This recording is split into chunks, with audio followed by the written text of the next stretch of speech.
Bismillahirrahmanirrahim.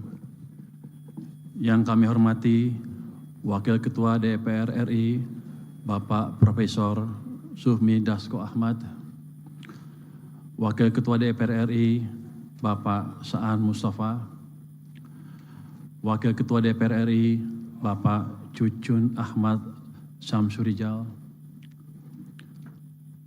para anggota Dewan Perwakilan Rakyat Republik Indonesia.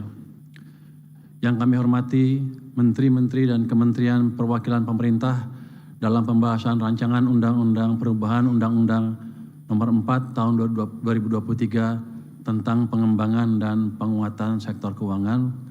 Sini hadir Menteri Pendayagunaan Aparatur Negara dan Reformasi Birokrasi, Ibu Rini Widiantini.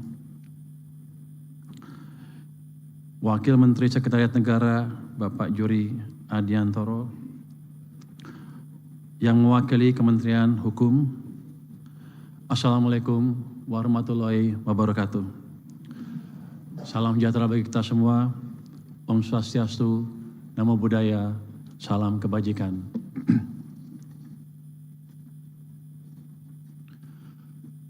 Puji syukur kehadirat Allah Subhanahu wa Ta'ala yang telah memberikan karunia kesehatan sehingga kita dapat mengikuti rapat paripurna DPR RI pagi ini.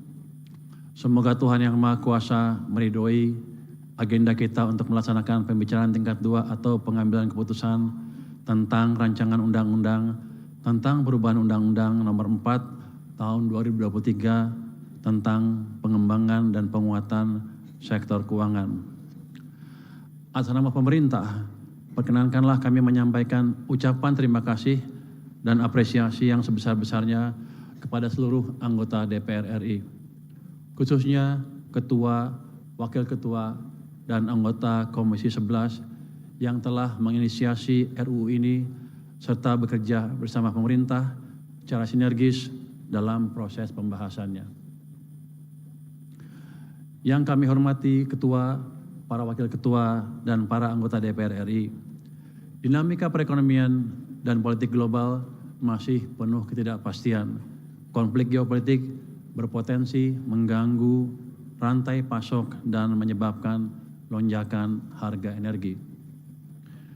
Meski menghadapi ketidakpastian global, Indonesia berhasil mempertahankan kinerja ekonomi. Pertumbuhan ekonomi pada kuartal pertama tahun ini tetap di atas rata-rata G20 dan ASEAN. Indikator ekonomi juga menunjukkan tren positif dan inflasi tetap stabil.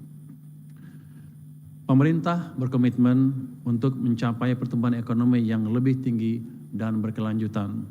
Oleh karena itu, ekonomi Indonesia membutuhkan terobosan di berbagai sektor, termasuk sektor keuangan yang kokoh dan sehat.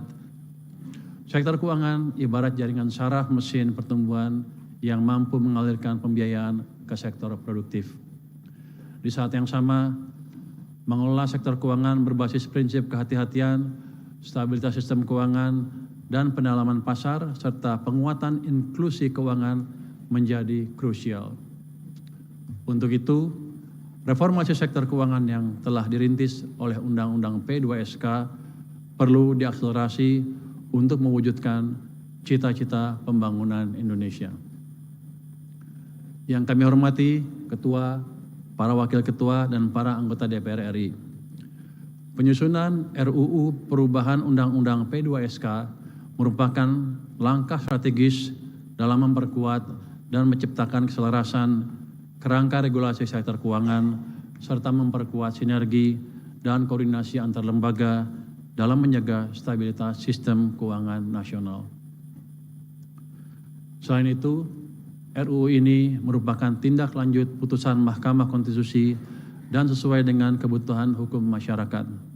Terdapat 2 putusan Mahkamah Konstitusi yang harus ditindaklanjuti oleh pembentuk undang-undang guna melakukan perbaikan dan sinkronisasi dengan materi muatan lainnya di dalam Undang-Undang P2SK, yakni putusan Mahkamah Konstitusi nomor 59 PUU 21 2023 terkait kewenangan penyidik Otoritas Jasa Keuangan dalam melakukan penyidikan terhadap tindak pidana di sektor keuangan dan putusan Mahkamah Konstitusi nomor 85 PUU 22 2024 terkait penetapan rencana kerja dan anggaran tahunan lembaga penjamin simpanan. Pemerintah bersama otoritas sektor keuangan yaitu Bank Indonesia, OJK, LPS, dan pemangku kepentingan terkait telah melakukan pembahasan terhadap konsep RUU perubahan Undang-Undang P2SK usulan DPR, serta telah melaksanakan partisipasi publik yang melibatkan asosiasi, industri, akademisi, dan masyarakat. Dalam proses perumusannya, pemerintah dan DPR melakukan diskusi yang intensif dan konstruktif, serta menyepakati berbagai penyempurnaan untuk memperkuat substansi aturan dan memastikan kesesuaian dengan kebutuhan sektor keuangan nasional. Pemerintah juga menghargai pandangan mini fraksi yang disampaikan dalam rapat kerja tanggal 3 Juni 2026. Pengaturan pada RUU ini mencakup 17 topik, yaitu 1. Kelembagaan LPS, 2. Kelembagaan OJK, 3. Kelembagaan BI, 4. Evaluasi kinerja LPS, OJK, dan Bank Indonesia oleh DPR, 5. Perluasan cakupan usaha bank dan perbankan syariah, 6. Demutualisasi bursa efek di pasar modal, 7. Transfer margin dalam transaksi di pasar keuangan, 8. Surat utang dan antara, 9. Perusahaan asuransi dan asuransi syariah dalam resolusi, 10. Dana pertanggung wajib kecelakaan lalu lintas, 11. Bursa mineral dan komoditas strategis, 12. Aset kripto, 13.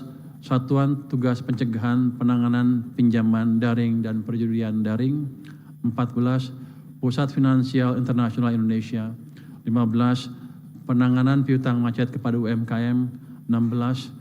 Penyelidikan dan penyidikan di sektor jasa keuangan serta mekanisme keadilan restoratif, dan yang ke-17 bank dalam penyihatan. Ke-17 topik tersebut sangat penting untuk mendorong pertumbuhan ekonomi nasional yang inklusif sebagaimana arahan Bapak Presiden Prabowo Subianto dalam Asta Cita melalui sektor keuangan yang berdaya saing internasional, stabil, dan memiliki tata kelola yang baik. Yang kami hormati, Ketua, para Wakil Ketua, dan para anggota Dewan Perwakilan Rakyat Republik Indonesia.